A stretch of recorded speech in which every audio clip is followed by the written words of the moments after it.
This episode is brought to you by National Geographic, presenting its new documentary film, Endurance. Follow the greatest survival story ever told, unpacking the legendary feat of polar explorer Sir Ernest Shackleton, who kept his crew alive for over a year, despite losing their ship in frigid pack ice. Over a century later, a team of modern-day explorers set out to find the sunken ship. Endurance, now streaming on Hulu and Disney+. Being a marketer's no sweat. You just have to manage dozens of channels, launch hundreds of campaigns, score thousands of leads, and okay, fine, it's a lot of sweat. Unless you have HubSpot's AI-powered marketing tools to help you do all that and more. Get started at HubSpot.com/marketers. In 2019, director Bong Joon-ho and star Song Kang-ho gave the world a beautifully dark inspection into the class warfare going on in Korea. In 2024, we come out of the basement to finish out a flight of 5 BTAC samples. The film is Parasite. The whiskey is Eagle Rare 17.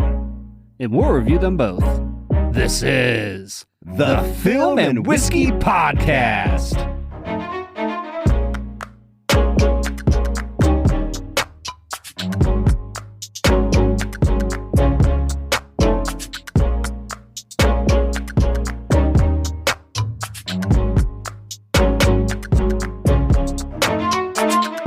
Welcome to the Film and Whiskey Podcast, where each week we review a classic movie and a glass of whiskey. I'm Bob Book. I'm Brad G.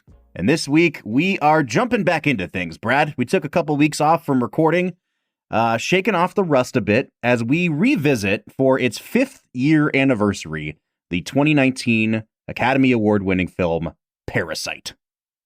Dude, I feel like 2019 was just a great year for cinema. And it stands out in my brain because obviously the pandemic happens the next year and we basically lose 2 years of movies in 2020 and 2021. Mm-hmm. And yet I still feel like the 2019 year of movies was 2 years ago. Oh, absolutely. Even saying that it was 5 years ago is okay. Yeah. Come on. That can't be real. And yet, in some ways, it does feel like 5 years. We recently did a review of Avengers Endgame, and it's the 5th year anniversary of that film as well. And I feel like now that the world has cooled on superhero movies slightly, I definitely feel more distance from a movie like Endgame than I do from a movie like Parasite. Parasite feels like it just came out, and Endgame feels very much of a time that we have since moved on from. Does that make sense? Yes, 100%. The ideas of different classes struggling with one another, struggling to understand each other, struggling to communicate, totally is going to make sense in 2024. And sadly, but honestly, it's probably going to make sense in 2034 or 44.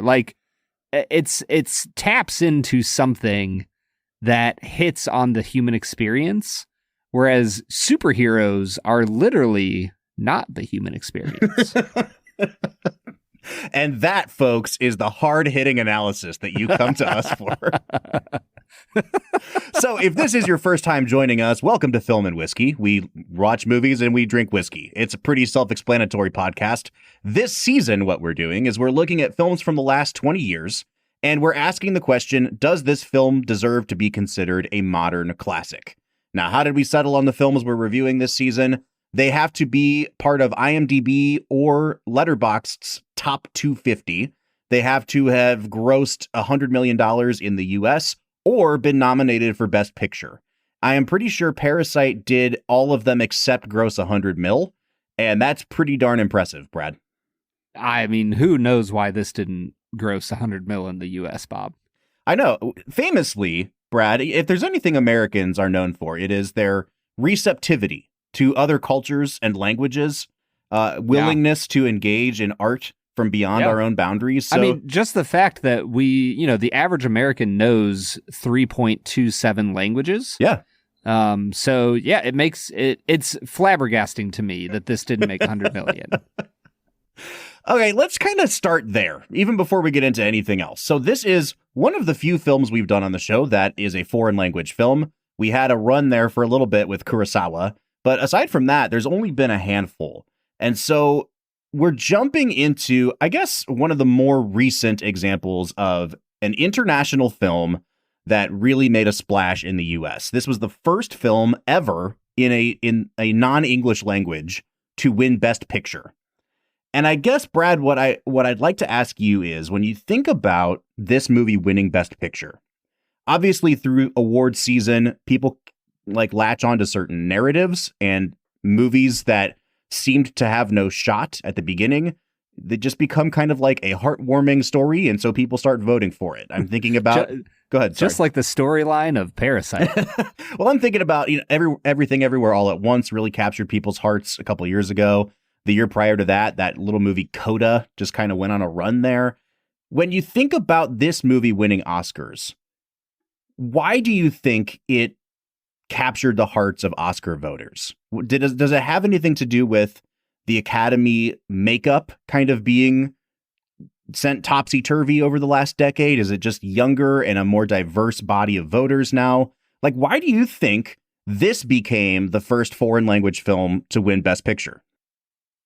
I mean, I think it's a combination of things. I'm curious, when does voting for, like, I know that there's voting for who will be a nominee, and then eventually there's voting on the winners.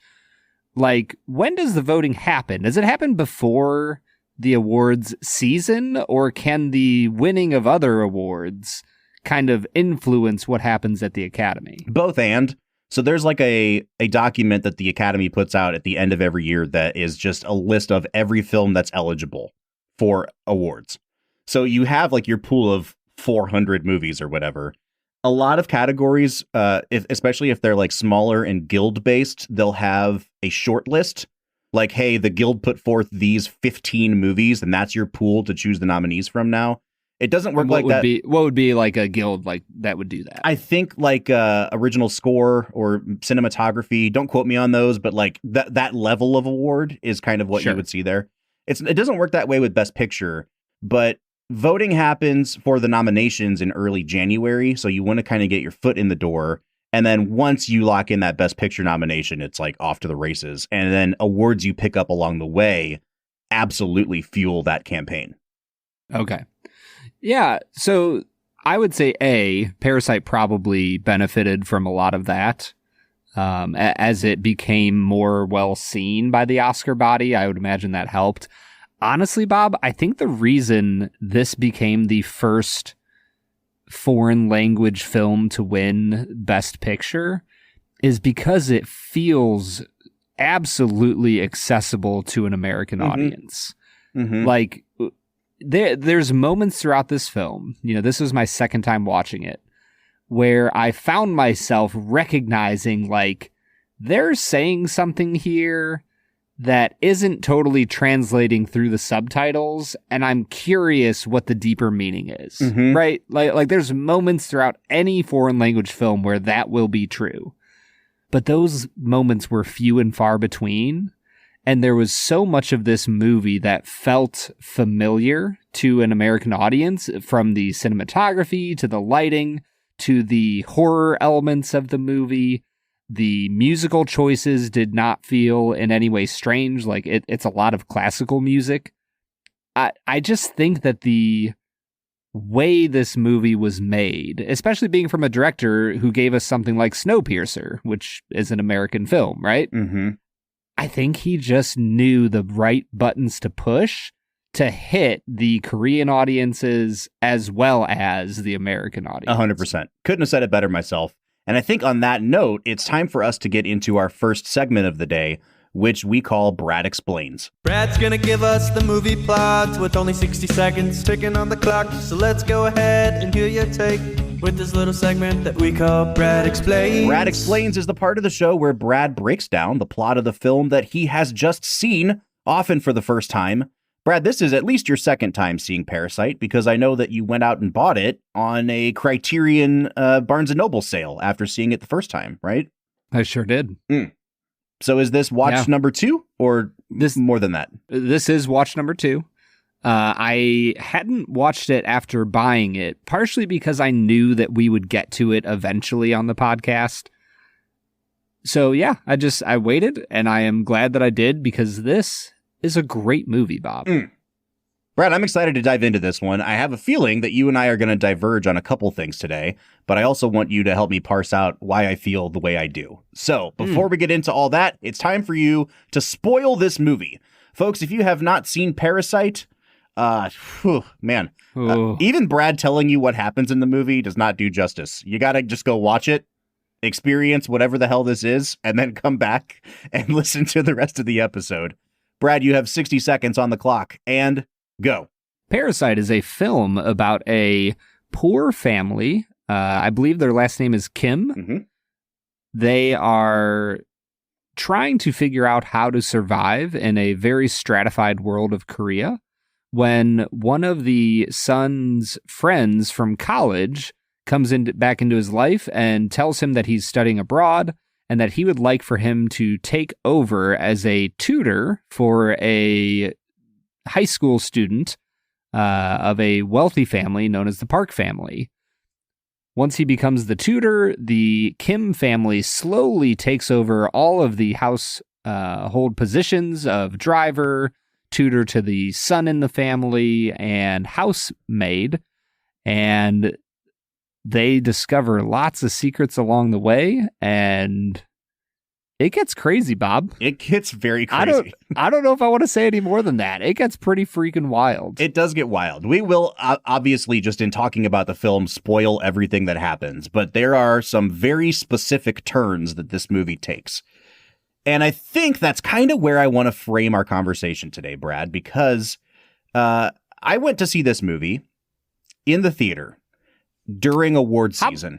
How many people were in the theater? It was packed. It was like full, Brad. Really? Because they were only showing it at the Cedar Lee in Cleveland. Okay. So all the Cleveland, Northeast Ohio cinephiles were there. It was packed, bro. And I watched it a couple months before my wife had our second son. And so she was very pregnant. And I don't know. I think abandoned her. Yes. So I'm already feeling guilty about going to this movie. But I knew that it was, she's like, just take the night, go watch this movie. And I don't know if I was just feeling really on edge because the movie was so suspenseful, but I started to get this creeping feeling. This has never happened to me in a movie before. And I was thinking about becoming a father for the second time. And as this movie crept on, I kept getting this overwhelming sense of like, I know Bong Joon-ho. I know that his movies can be very f***ed up. And I'm really worried that something's going to happen to the small children in this movie. And I don't feel like I can partake in that. And it has never happened to me before. Literally, I walked out of the theater with 15 minutes left in the movie. Not realizing what was going to happen at the end. But I couldn't take the risk at that point. I was so I felt so conflicted in my soul about I think this is going to go down a path of I'm going to see something I can't unsee, and I don't feel like I can be here right now. And yeah, Brad, you thought little Da Song was going to. I thought he was, in a really grisly way, and I was really worried about that. And so, of course, I missed the end of the movie. And then I'm like, oh, I got to know what happens now. So I read what happens at the end of the movie. And then when it finally comes out to a point where I can watch it on video or whatever, however I watched it, I watched the whole thing again, but the ending was already ruined for me. So this is one of those movies, kind of like $1 Million Baby. I think I told the story about how that was spoiled for me. That I don't know, Brad, if I can ever fairly evaluate this movie because it worked incredibly well for me. And then I messed up the way the movie ended in a way that I can never get that back. Well, listen, I thought you'd be more sympathetic to this because this is the kind of thing where you know, multiple times on the show, you've been like, this didn't sit well in my soul. And this is the only time in my life I've really ever had that experience during a movie. Yeah. I mean, Bob, I'll tell you this, there's grace for that too. No matter what what would it be? Cinephotic sins you commit, we'll forgive you, man. We'll take you back. As a fellow cinephile here, I have the power of judgment over your soul. Oh, okay. Is that how that works? I think so. Based on what you tell me about Letterboxd, I would assume that it's so. So I say all that, though, to say, even returning to it now, I feel like this film is broken up into 3 sections for me. And the sections are not really necessarily like what the plot, like if you were dividing up the script, but it's kind of like the first 2/3 of it, everything that happens after that woman hits her head on the wall, because the movie gets very serious there. And in my theater, that thud was like, you could feel that thud in your seat. And everyone in the theater at one time went, ooh, like I was everybody. Say, when you said the theater was packed, my immediate thought was, this would be a hell of a movie to watch in a packed theater. And then the third part is kind of like the last 10 minutes of the movie. So like everything I missed. Because I do feel like they take really interesting tonal turns. And stuff happens in that last little section of the movie, like a narration that doesn't happen at any other part of the movie. So as we kind of progress today, if you wouldn't mind, let's kind of just take it like section by section, because I think that's the best way I can explain the movie. Yeah, I think that's totally fair. I would call the opening section of the film like it almost feels like a heist. Like where they set up the characters that are going to go on the heist and who they are, and this is like the vulgar young teenage hacker girl, and this is the dad who like kind of is grizzlied, and the mom holds them all together, and the son is this young, like he's gonna make something of himself. He's gonna get to university eventually, and then you watch them commit the heist, and they slowly get everyone fired from the household. I like where are you at on that opening 60 minutes of the movie? I'd say. I mean, it's perfect, Brad. It's a perfect movie. And I think that's the thing that struck me this time around is how funny this movie is. It is so funny. And it's funny in such a like a sharp, razor-edged, mean kind of way. It like the way that they employ the classical music in an ironic way is really, really funny. You know, the famous sequence of them putting the peach fuzz on the housekeeper, and then it ending with him squirting like the sriracha sauce or whatever it is, and then holding it up, and her face being like, "Oh, it's perfection, dude." Dude, the use of slow motion in those parts, it's like the editing of this movie is so freaking like biting and sharp. Yep. Oh, it's so good, man. Biting is such a good word, and I kept thinking of like if I was writing my review of the movie. What is this kind of comedy and how do I describe it? And it's like when you read a review of a movie that calls something like devilish or like deliciously this or that. Anytime they use delicious, like this, that I feel like that's this movie where it's kind of, I don't want to say bitchy. It's not a bitchy movie, but it's like, it's just mean in a fun way. And I think that's what that first 2/3 of this movie does so well. Here's the thing about this film, Bob. The only character in this movie that I don't like is the mom. Like she's the only one that I just like. There's moments where I kind of like her, but overall, she's the worst. Every single other character in this movie, they all do horrific things, terrible things. Especially the dad, like the way he carries himself, like he's just a lazy schlub who murders a guy at the end of the movie. And yet I find myself, I just really like all of these characters. Oh, 100%. I like the Park family. I like the Kim family. And I don't know how he did that as a director. I don't know how Bong Joon-ho did that because you shouldn't like any of them. And yet, despite all of the meanness, despite the mean gaze that the camera is towards all of these characters, I still like them all.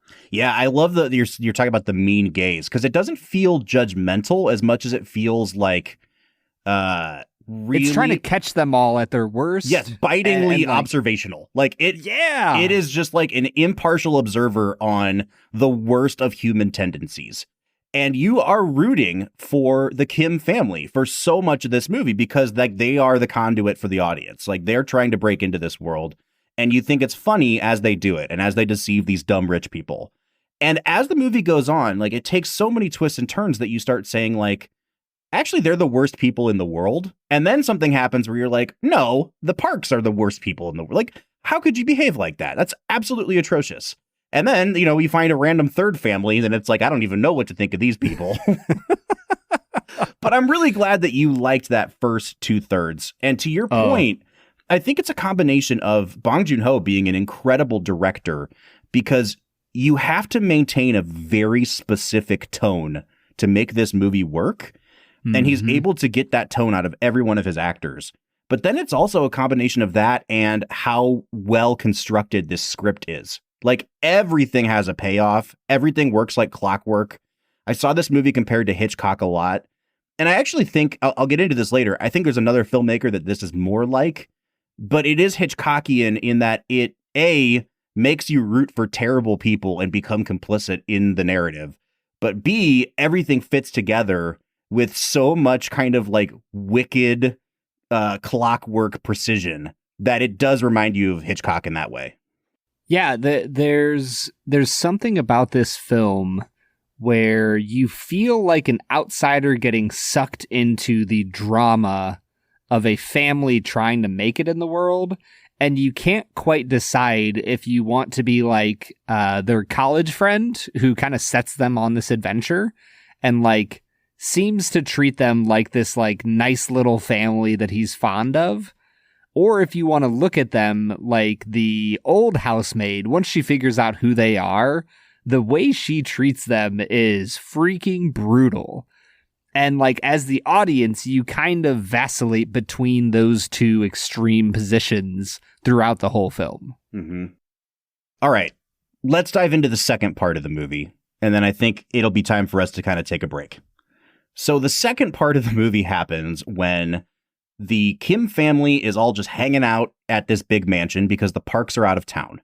And it starts with a time crunch scenario where the Parks call and say, we're going to be home in 8 minutes. And you get this incredible cooking sequence of the mom making this dish called ramdan.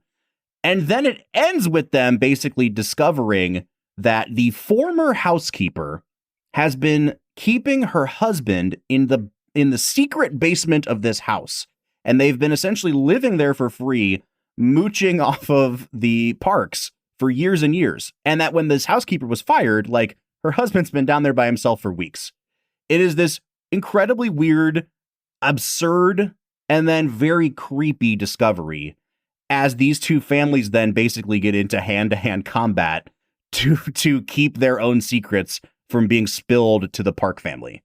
It's such an incredible addition to the movie, because by putting this family in here, you realize how much more terrible and evil the Kims are. Mm-hmm. Like, the way in which we'll just call it the old housekeeper's family, the way in which she and her husband mooch off of them is so much better and more ethical. Because, like, she flat out accuses her, like, you're stealing food from them. And she goes, no, like, the salary they pay me, I use that money to buy the food for my husband. And I, like, we're just trying to escape some loan sharks. And like, they have the most reasonable way of mooching off the family. Mm-hmm. It's such an incredible addition in my mind to put them in there, but then also use the husband that's been living in the basement for, I think they say, like 4 years, for him to be the ghost that the child of the Park family, Da Song, saw. Bro, it is simultaneously the scariest thing I've ever seen and also really hilarious. It's so funny when you see his head pop up as this kid's eating cake. It's incredible. And then they like replay that when he comes out covered in blood and cake. Mm-hmm. And he like stares into the small child's soul. Oh, man. So this sequence basically ends with they've discovered this family in the basement. The Parks are coming home. They're having to make food and subdue this other family. So they're tying them up in the basement. And somehow the old housekeeper escapes, starts to run up the stairs, and then the mom kicks her back down the stairs. And as she tumbles down the stairs, she hits her head on like the cement wall and lands with quite the thud. Did you think she was dead the first time that happened? 100%. Okay, thank you. Every time someone gets hit in the head in this movie, it is a 100% fatality. Okay, because the same thing happens. What's the son's name? Who's the tutor for the high school girl? Kiwoo. Kiwoo. He gets freaking knocked in the head twice. Yeah, and there's no way. No, there's no way he survives that. There's no way he's alive. So anyway, we'll get to that. So this sequence then takes a really dramatic turn, and this is where the movie takes a turn. Like, it is still very vicious in its observation of all the characters, but then the stakes have immediately jumped from just, are these people going to be discovered, to, did I just witness them commit a murder and having to cover that up now? And it turns into an incredibly suspenseful film in that second segment. And I think that I personally, being the guy who likes rooting for people, the first section of the movie is more thoroughly enjoyable. The second section of the movie is no less well directed, though, because I was, to the fact that I walked out of the movie, I was so on the edge of my seat and so enraptured by where this might go that it had me kind of in its clutches at that point. Yeah, the people in this movie, the characters are so well developed that you can't help be sucked into the world that is being developed. I mean, even thinking about the wealthy socialite mom that, like, everybody basically says she is a simpleton who is beautiful, and that's the only reason she's around, right? Mm-hmm. Like, even she, the way that they present her up until the party, they kind of make her a little worse at the end of the film, but the way they present her, she's almost like this cute little, like, baby dove that you just want to, like, care for and you never want to see harmed in any way. And every time she gets upset, you find yourself just like, oh no, like, it's okay. Like, we're going to help you out, honey. Like, it feels like Oh Honey from, How I Met Your Mother. Let's talk about the Parks a little bit. So we've talked about the Kims. First of all, top to bottom, incredible acting in both families. I mean, just really well done. The Park family is so interesting because you don't learn a lot about them. Even throughout the course of the movie, you don't learn a lot about them other than they're just, like, rich and kind of detached from the social hierarchy of the world. And it's not until that really final section that they kind of do despicable things and inadvertently do them because they are just detached and rich. But it's in that second section that I found the most interesting things happening. And in order to get Jessica, the daughter, to take over the role of art tutor, she basically planted her own panties in the car of the driver so that they would be found, the driver would be fired, and her dad could be hired as the new driver. And you find out in the middle of the movie that these rich people have kept this pair of panties, like, as evidence. But then when they're, like, by themselves and they're sexually fantasizing to get themselves aroused, what they're fantasizing about is basically being poor people. And that expresses itself for Mr. Park by saying, like, you should put on these cheap panties and be so hot. Like, he wants to use his wife the way that he would use somebody from the lower classes. And then she fantasizes about, like, go buy me drugs. Like, even their caricatures of what poor people are like are so funny in that moment. But I think it really does kind of lock into focus what the movie's really about. And it doesn't hurt that at the same time, in the context of the movie, the Kim family is literally hiding under their dining room table, having to listen to this entire exchange. And I mean, it's such a brilliant setup on paper, but when you see it executed, it's even more just like, oh, wow. The economics of this scene, they put everything out there in a way that has everybody in the same room as each other, and they got it out in as little words as possible. It's that moment where people from different classes wonder what someone says about them when they leave the room. And Bong Joon-ho just illustrates so perfectly the disgust that the classes have for one another. Like, the way in which the Kim family is talking about the Park family when they're, like, gorging on their food, it's just incredible. And I think that's what I love about this movie, is that it cuts deeply against the poor and the wealthy alike. Like there's no mercy for anyone in the way that they treat the other class. And I think that for me is actually my favorite part of the film, because I don't know, man. In our day and age, it's so easy to buy into the rich people bad, poor people good scheme, or you know what I mean? And to have a movie basically say, hey, like, yes, these rich people have done bad things. They have a extremely unreal and negative view towards poor people, and they're mostly focused on how bad they smell. And like it's really unhealthy. But these poor people, there's no excusing their behavior either. Who's the worst poor person? Anyone in the Kim family or Margot Martindale in $1 Million Baby? And see, dude, I think that's another reason why this movie works. I don't know if Bong Joon-ho is like, I don't know if Parasite is the $1 Million Baby representation of poor people in Korea the way I know it is in $1 Million Baby. Does that make sense? Yeah. Well, and I think that gets to the point of why the movie's even called Parasite. It's pretty famously documented that Bong Joon-ho had to convince like the marketing team to stick with the name Parasite, because they were really concerned that, you know, when we're cutting a trailer for this movie, we're showing it from the point of view of the poor people. And so they're going to think that you're calling them parasites. And he basically said, like, well, then when they see the movie, they'll understand, because when you look at it the other way, who is the parasite in the movie? Who is leeching more off of the other class? And I think that, like, it's just such a simple and brilliant title for this movie, because there are so many ways to interpret it, and it is so ambiguous at the end of it. Before we move to break, Brad, I want to keep talking about this little section that we've been talking about, where they're hiding under the table and listening to the words that the rich people are saying about them.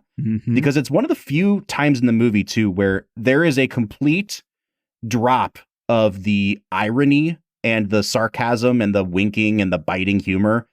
And it's the first time that Mr. Park talks about the way that Mr. Kim smells. It's not the first time it's mentioned in the movie, because the little kid mentions it at one point, too. But he talks about how overwhelming the smell is and how poor people smell like that. And everyone that rides the subway smells like that. And it's really the first time that you hear them talk in really dismissive tones about poor people. And it's this really kind of gentle piano music as you watch him under the table, like, sniff himself. And I just found that to be really touching. Honestly, like, I really appreciated that Bong Joon-ho didn't try to do something snarky in that moment, because you needed to understand how deeply that cut Mr. Kim, because it really sets the trajectory for the end of the movie. That specific action of rich people thinking poor people smell is what gets us to the end of the movie. Yeah, I mean, it cuts to the core of the human experience. Like, whether we know it or not, like, smell is the most powerful and evocative of our senses. And to be told that your smell is overpowering, is overwhelming, and that it crosses the line. Like, I love the way he talks about how there is social etiquette between the classes, and how he thinks it ought to be preserved, and there's a line and we ought not cross it. But there's something about the poor that they can't help but cross the line. Like, their very essence, their smell crosses the line, and they can't do anything about it. Like, that is such a brutal thing to say. Like, there's so much going on here, pointing out how humans left to their own devices will inherently stratify the world, will create boundaries and lines that ought not be crossed. And we as humans ought to say, F the lines, you're a human being, I ought to love you and care for you and help you better your life, no matter how you smell. Specifically, no matter how you smell. Yeah, I mean, it's just a reality, Bob. The smells are real. They really are, man. Well, you know, now that you've kind of cast this vision for what humanity can be like and how we shouldn't stratify ourselves, let's go drink some whiskey that costs $1,700. Brian. What do you say, man? Ready. Let's dive back into BTAC, as all of the common folk do. I'm going to go find a poor person and spit the BTAC on them. How about that, Bob? Let's get to it, Brad. This episode is brought to you by Amazon. The holidays are here, and you know what that means. It's time to get your friends and family the gifts they deserve. Take the stress out of shopping with Amazon's great deals and low prices on a huge range of items from toys to tech and much more. Whoever you're gifting for, Amazon has great prices on everything you need this holiday season. Shop Black Friday week starting November 21st. Prep for Thanksgiving at Whole Foods Market. Save now on no antibiotics ever frozen whole turkey, just $1.49 a pound with Prime. Sales on brie and select seafood appetizers help get things started. For sides, go with wallet-happy favorites from 365 by Whole Foods Market. And finish with decadent desserts from the bakery. Or get your whole spread catered. Just order early. Get Thanksgiving ready at Whole Foods Market. Terms apply. All right, so today we are checking out Eagle Rare 17 Year. We're finally finishing our flight of BTAC bourbons from 2023. For the past 4 weeks, we've been looking at these, and then if you jump back a year in time, you can find our review of Thomas H. Handy Sazerac Rye. Brad, we've had quite the history with Eagle Rare, and I think it's at least somewhat appropriate that we saved this one for last. Yeah, I'm so excited to drink this today, Bob. This has long been, ever since I started drinking whiskey, Eagle Rare was maybe the fourth or fifth whiskey I ever had. I absolutely loved it. There was 30 bottles on the shelf. They were all $30. I was like, wow, how could life get any better? And I remember looking it up on Buffalo Trace's website, and all I saw, I had zero knowledge of the world of BTAC or, at that point I knew who Buffalo Trace and Woodford Reserve and a Wild Turkey, and that's all I knew. And I saw on Buffalo Trace's website that they had a 17-year version of the regular Eagle Rare, and I said to myself, wow, I'd love to drink that someday. A few years later, I realized that was a pipe dream, my friend. Well, and not only is the 17-year a pipe dream, but there is at least one above this in the vertical now. They have one called the Double Eagle Very Rare, which comes in its own fancy box and costs, I believe, $10,000. So, yeah, so we think that we've reached the pinnacle, and then Buffalo Trace says, absolutely not. We need more money out of you. We're coming out with a hyper limited edition version of this. Yeah, they need to keep Bob and Brad in their place, is what they're doing. Exactly. So the funny thing about this release, the 2023 Eagle Rare 17, is that Eagle Rare 17 is the actual name of the product. So it's not just an age-stated Eagle Rare. It's called legally Eagle Rare 17 Year, but they keep releasing older than 17-year versions of this. So they're kind of just treating it like a minimum age statement. This is actually a 19-year-old bourbon, Brad, 19 years and 3 months old at the time of bottling. So it was distilled in spring of 2004. I was in 8th grade. Wow. Yeah, that's wild to think about. Yeah, 100%, dude. All right, man, let's dive into this. So Eagle Rare 17 Year, the mash bill on Eagle Rare has always been undisclosed. We've talked about Eagle Rare a couple times on the podcast. This is the same product that is just older.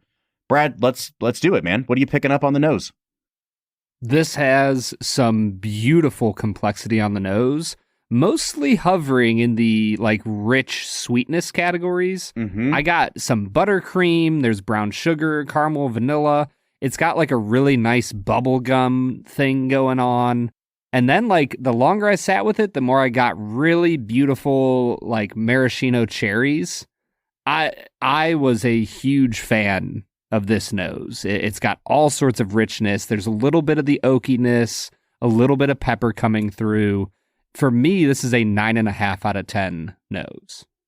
I'm going to give it a 9 out of 10. I agree with every single one of your tasting notes. I think the only thing is that it's impossible to divorce like my knowledge of how expensive this is and how difficult it is to obtain from the actual tasting experience. I'm trying my best. But like, as I nose it, I'm like, is this a $1,500 whiskey or is this just a really good classic bourbon? And I think it's kind of just that. You know what I mean? Like it is Bob Book's platonic ideal of what bourbon should smell like. But it doesn't smell like a mortgage payment.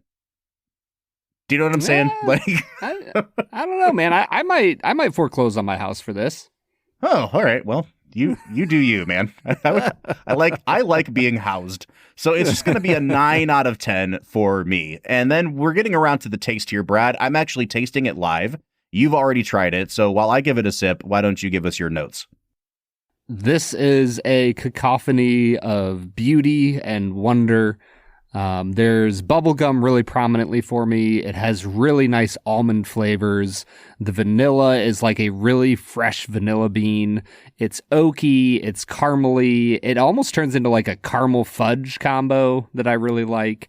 And the longer I sit with it, the second and third sips, I really got like a nice sweet mint flavor that I'm guessing there's a little bit of a rye presence in this whiskey. I think that this has all of the richness that you want out of a bourbon with a little bit of complexity from those additional flavors.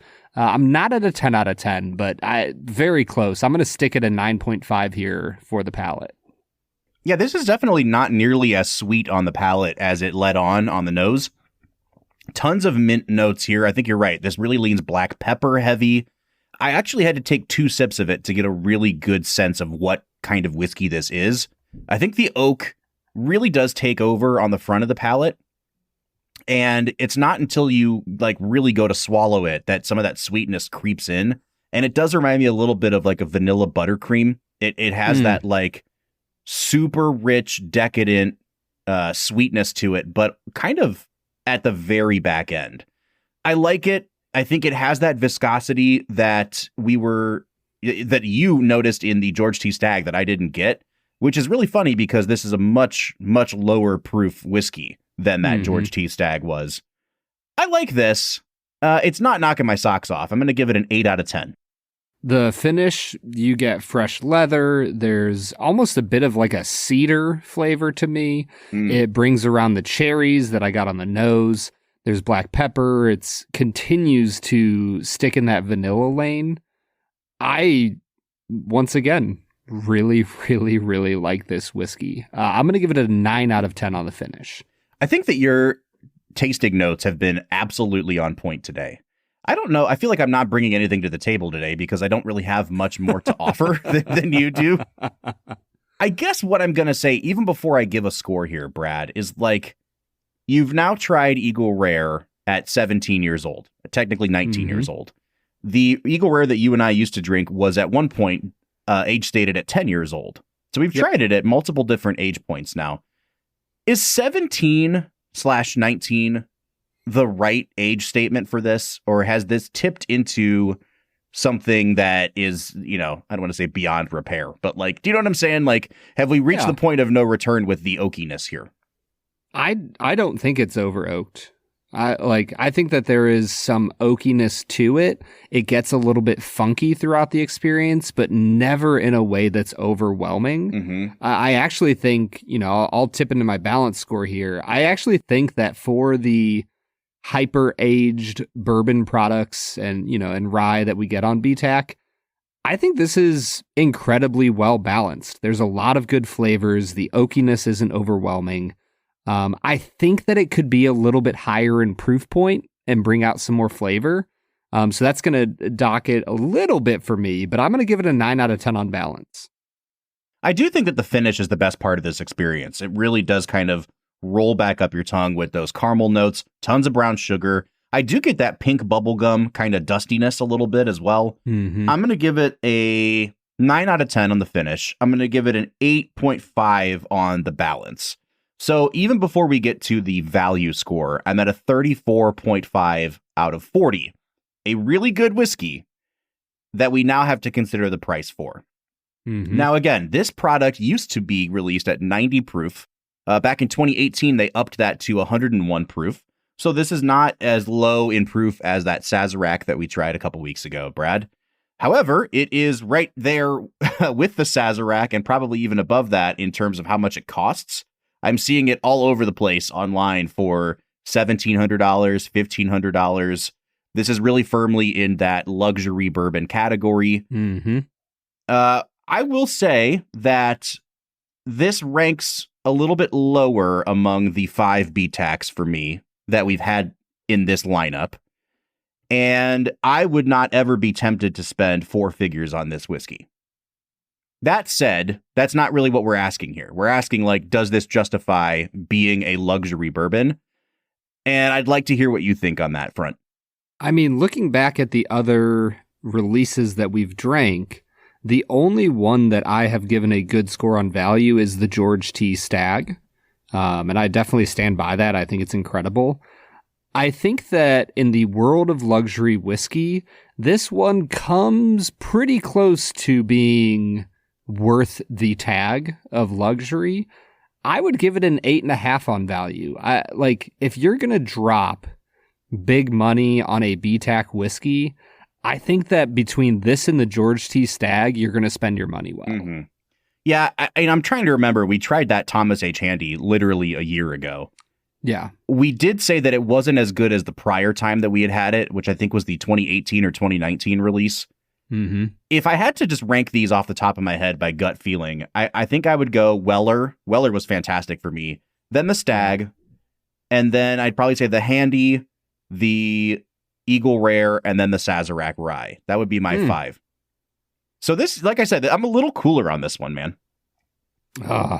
Dude, it's so good, man. Well, what's your gut reaction listing of the 5?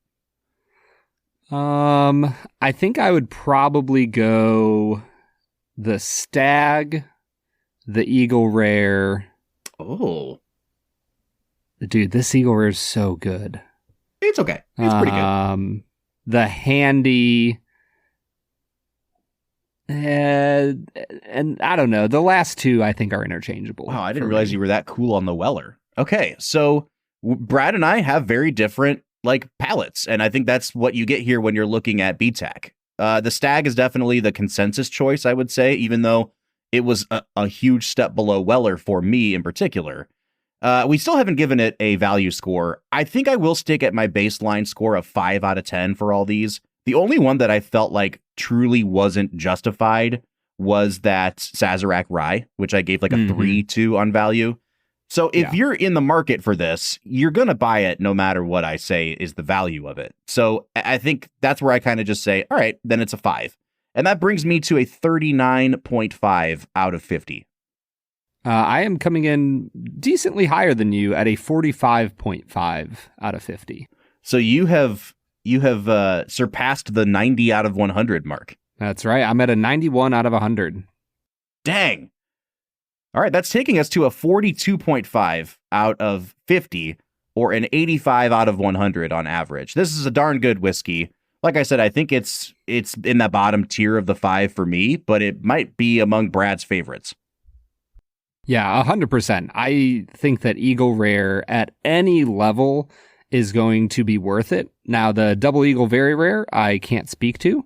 If the whiskey gods want to bestow some of that juice upon us, then we'll take it. we certainly will.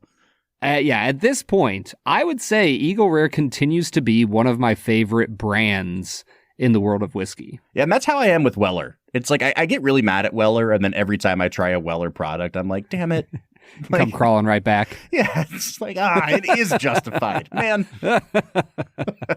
All right, dude, what do you say we get back into talking about Parasite? Justified class warfare. Let's get to it, man.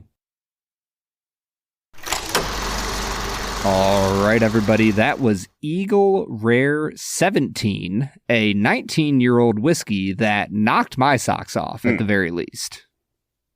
It was good. It was a good whiskey. Oh, it was dude, William LaRue Weller. As we're recording this, the Ohio Liquor Fall Bottle Lottery just went off. And they are, what's the word I'm looking for? you have a chance to win a bottle of this. So I am very hopeful. I signed myself up, my wife up. I've got a few of my friends signed up for it. We'll see if we can win some Pappy or BTAC. Well, good luck with that, man. I don't think anyone else has ever won that before. So do you think that nobody actually wins it? Like the entire list that they put out is just a giant fabrication. It's a sham. No, I don't think that. By the Park family. Yes, exactly. All right, dude, it is time for us to get into our game for the day. It's a game that we call Two Facts and a Falsehood. Brad is gonna try to stump you both to all right and what is wrong. Two facts and a falsehood. Two Facts and a Falsehood is the part of the show where Brad presents me with 3 items as fact about the making of this movie, one of which is a complete fabrication, and I have to guess which one that is. I have started off the season very strong, Brad. I am at 5-0. However, the Parks of the Film and Whiskey game. It's one of those things where, like, you know, when a running back is just friggin' plowing through a defense and then they pull him for a little while. And it's like, dude, you got to feed the hot hand here a little bit. Yeah. I'm a little worried that we took 2 weeks off from recording and now I'm just going to shit the bed repeatedly here in Two Facts and a Falsehood. Do you remember Marshawn Lynch just freaking joysticking everybody out of the way when he played for the Bills? I do. And then you remember how they threw it from the 1 yard line? Yep. Yeah. That was with his Seahawks years. And it might have been the best decision that Pete Carroll has ever made. All right, let's get into Two Facts and a Falsehood, Brad. Hit me with your list of 3. Fact number 1, to create the intense flood scene in the Kim's semi-basement apartment, the production team designed an intricate custom-built water system that allowed them to flood the set with precision, controlling the water levels to match the pacing of the scene while keeping the actors safe.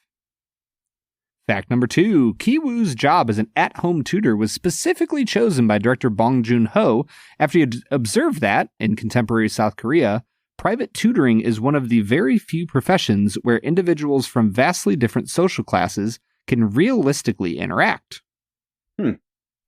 Fact number 3, editor Jinmo Yang chose to edit Parasite using Final Cut Pro 7, a software that Apple discontinued in 2011. Remarkably, he worked on an old computer that hadn't been updated since 2014. Despite the outdated technology, Yang believed that the software's familiarity allowed him to focus more on the film's intricate pacing and tone, and his unconventional choice paid off, leading to an Oscar nomination in the category of editing. That's awesome. Now, I will say that I have heard that fact before. So I'm going to assume that's true. I don't know, like, how I would possibly have heard that if someone else made up the exact same thing. So I'm going to say 3 is true. 1 and 2 both sound very plausible. Like number 2, yes, tutoring is a place where social strata are crossed. And then remind me of number 1 again. The flood sequence that they custom built. During the flood sequence this time around, I found myself wondering, like, oh, I wonder how they did this set, because they clearly had to make a duplicate of the apartment that they'd used in prior scenes. Mm-hmm. Man, what was the drainage system like in this? And like, I was really, even though I was engrossed in the movie, I was like, man, that had to take a lot of technical know-how. You were sitting there watching just fly come out of that toilet, yeah, and you were like, I wonder how the production team did that. Is it chocolate? What is it? I will say it's really dark poop. It's dark, man. I'm gonna say, I don't know, because see, your fact for number 1 was just like they had to design a very technically precise set. It's like, yeah, that's how sets work. Number 2, yes, that's how tutoring works. So I don't really know. I'm just gonna say that. I mean, tutoring isn't always a socially stratified event. Sure. Now I feel like you're trying to steer me in a different way. I'm going to say that number 2 is the falsehood. I think it's probably 1. I think you got me this week, Brad. If you think you got me, then why would you? I feel like that's yeah. Is 2 your answer? I'll let you switch if you think it's the wrong one, man. Nah, I'm going to stick with 2. Okay, well, you're wrong. Do you feel like justified? No, not really. I knew I was wrong. I took my first L on the season. So 1 is the Falsehood. So like I'm sure they designed a set though, right? Maybe. I have no idea. They actually just flooded a whole city block and then left.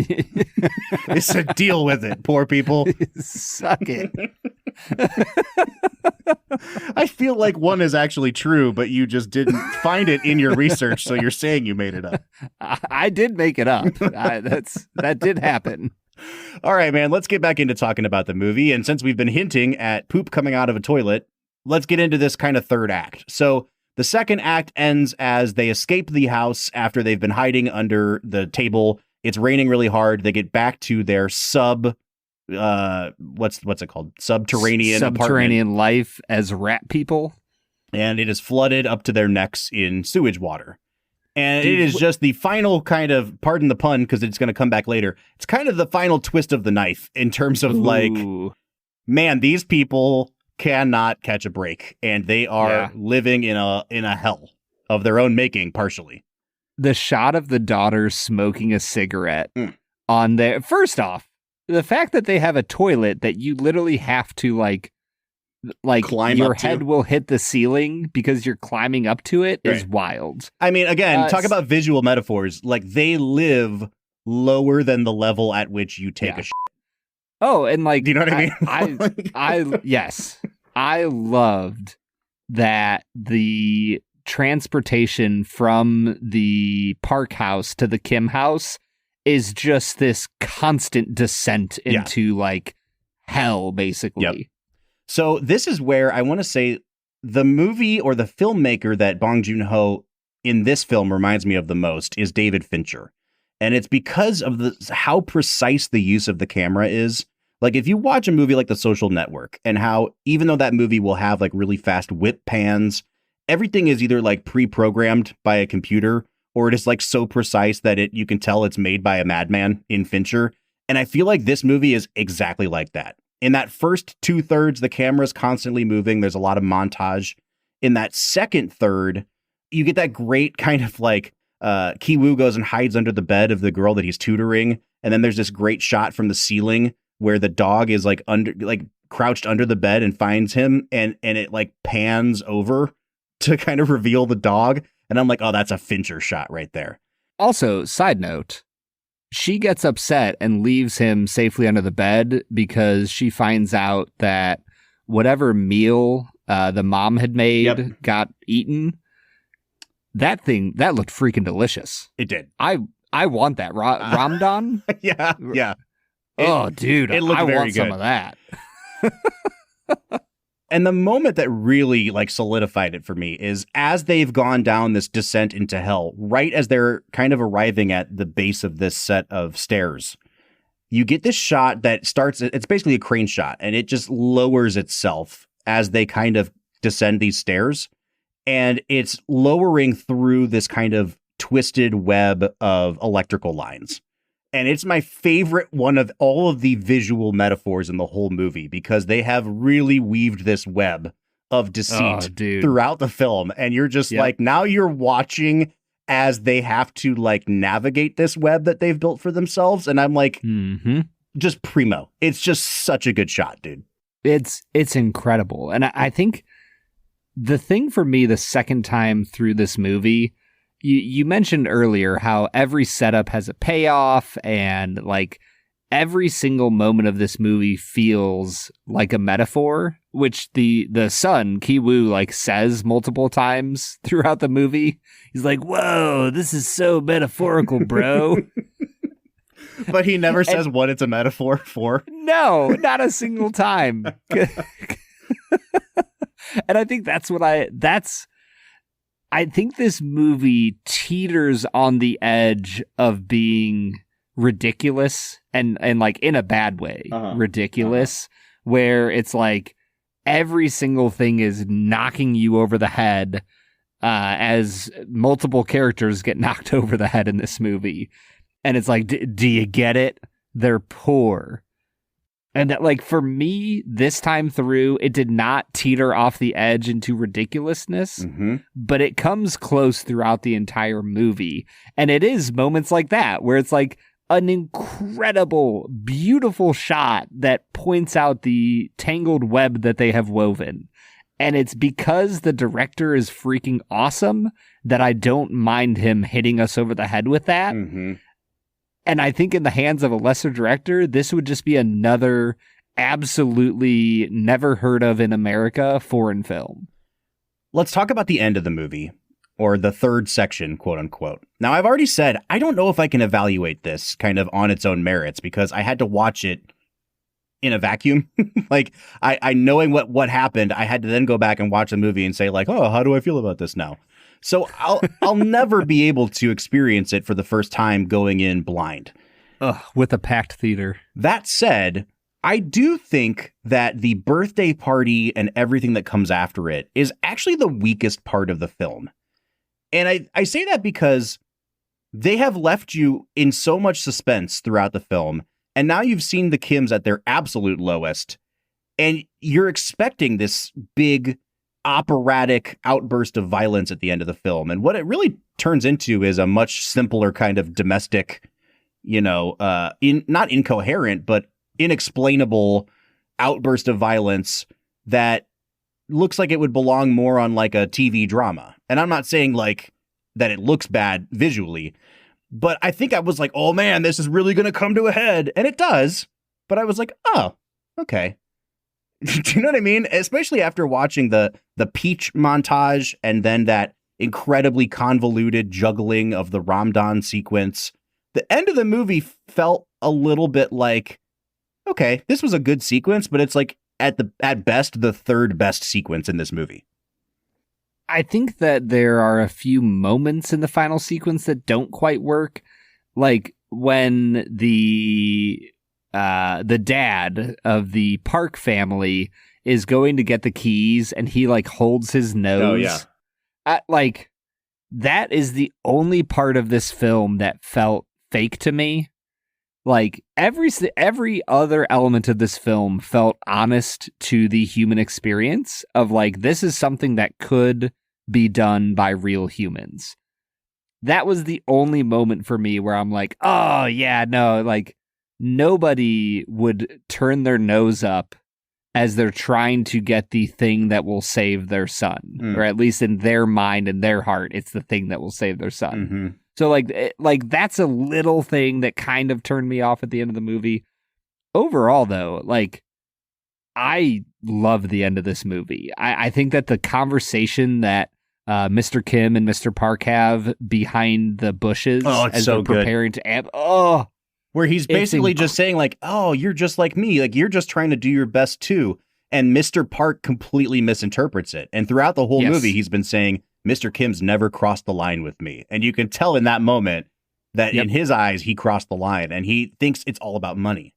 Like to the point of what the rich people are not just fueled by, but their entire lens for looking at how all their relationships are transactional. Like, oh, it's so good. And I think everything leading up to that birthday party is good too. Like you finally get the wife thinking that Mr. Kim smells.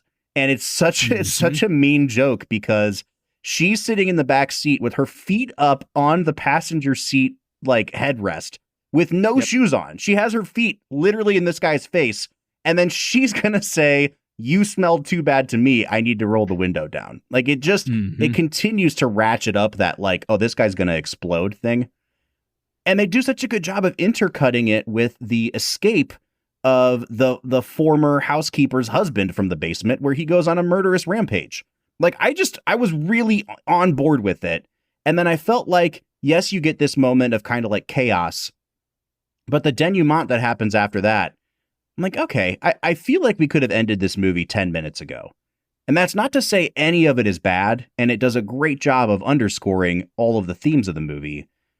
But for me, especially the random choice to start having a narrator 5 minutes before the movie ends was like, oh, I think this is the first time that they kind of wrote themselves into a corner a little bit and they don't know how to get themselves out of this without putting a narrator in. And my curiosity was, why don't you just end it knowing that the dad is now hiding in the basement? Yes. Like that felt like it would have been an honest, like, wrapping up of the story that we've told. Like, you have now become the mole, the lowest version of the poor person that you know you are. Like, I don't know. It felt like that would have been the thing. But instead, I'm really curious what you think about the choice to show the son making a plan, even though the dad told him never to make a plan. Mm-hmm. And they give you the emotional, like, he accomplished the plan. But then they show that it didn't really happen. And or that it hasn't happened yet, right? And I think that's even more of a gut punch. I do like that ending because it shows that the movie isn't primarily interested in being clever and ending on like the dad's in the basement, see what we did? Like a twist ending thriller kind of thing. It's more interested in the emotional gut punch of they are right back where they started, if not in a worse spot, because now there's like they have passed the need to be aspirational and to dream an impossible dream of getting out of poverty onto their kids in a way that wasn't there before. So it's a really tragic ending. And I like that. I like that they stuck with that. But I just feel like to get to that point, they have to get through about 5 minutes of really clunky exposition. Sure. Of him waking up and now he's kind of the happy idiot that can't help but laugh at things and isn't everything so hilarious. And, you find out the sister's dead and then he climbs the hill and sees the Morse code. I feel like you could have cut out like 90% of that and just showed him without narration, recovering from his injury, going up to look at the house, indicating that he still has these aspirations, and then seeing the Morse code, and then gone into the ending. There was just a couple little clunky movements in that last 15 minutes that honestly took this movie from being like a potential 10 out of 10 for me down just a little bit. I think I'm like in between this is a perfect movie and where you're at. I think that the ending works really well. Except for the part where he would be dead. I think we can all agree that getting hit in the head with that rock multiple times meant and the amount of blood that was underneath his head. Well, and the second one where it hits him in the front of the head and it's thrown from a height of like 7 feet. Yes. And hurled at his head. Yes. Very clearly that is a dead man. So if we can set that aside for a moment, I think that the narration works. I think that it almost feels like an epilogue, like reading a book or reading a letter and it's like a PS. Like it almost sets it up as like here's the wrap up of the film. I think my curiosity is is the whole point of the movie just to say like the Kims are one step away from becoming the Parks? And like at the end of the movie, what does the son say? He's like, I'm sure I'll get married. I'm sure I'll have kids. That'll all come along the way. But I'm gonna get some bread. Mm-hmm. Like, that's my goal so that I can save you. But I'm going to make money. And that's the only thing I'm going to do. Well, it puts him in a morally lose-lose situation. Either he does accomplish that dream and he becomes morally bankrupt, or he doesn't and his dad dies in a basement somewhere and they're still in squalor. Yes. It's a very tragic ending for sure. Yeah. What a brutal movie, man. Well, on that note, Brad, let's get into our final segment of the day, which we call Let's Make It a Double, presented by Blackwood Distilling Company. We're near the end of the episode, so thanks for listening to the Film and Whiskey Show. Let's pair another film with this one, even if it's a struggle. It's our final segment of the day, now let's make it a double. Let's Make It a Double is the part of the show where we pick a movie to pair up with this one to make the perfect double feature. Brad, I feel like I've been talking a lot today. So would you like to go first? Have your moment in the sun before I just bulldoze you with all of my words again? Oh man, I think that I'm going to pair this with a film that like stylistically makes zero sense next to Parasite, because I feel like Parasite is very economical in a lot of ways, and the movie I'm going to mention is not purposefully. I'm going to pair this with The Wolf of Wall Street. Interesting. I think that the reason for me is because of the ending of both films. Like, both of the movies end by saying, hey, like, you just watched what all of these people in this movie did. What's your take? Like, where are you at as an audience member on what just happened in this movie? And I think that this time through watching Parasite, it just popped into my head. I was like, oh, this kind of reminds me of how The Wolf of Wall Street ends.